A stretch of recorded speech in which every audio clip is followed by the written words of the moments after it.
সপ্তাহ দুয়েক আগে কলকাতায় সাংবাদিক বৈঠকে বামফ্রন্ট চেয়ারম্যান বিমান বসুকে পাশে নিয়ে প্রদেশ কংগ্রেস সভাপতি অধীর চৌধুরী বলেছিলেন, বহরমপুরে হেরে গেলে রাজনীতি থেকে ছুটি নিয়ে নেব, কিন্তু রাজনীতি ছাড়লে করবেন কি?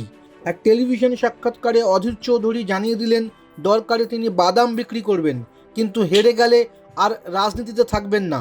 তার কাছে এবারের ভোট অস্তিত্বের জন্য সংগ্রাম, টিকে থাকার লড়াই। বহরমপুরে এবার তৃণমূলের প্রার্থী প্রাক্তন ক্রিকেটার ইউসুফ পাঠান।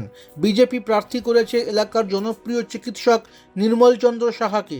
গত লোকসভা ভোটে অধীরের জয়ের ব্যবধান 3.5 লক্ষ থেকে 80,000-এ নেমে এসেছিল। এবার কি তার লড়াই কঠিন? অধীরের জবাব, ইজি টাস্ক, আমি নড়বড়ে নই।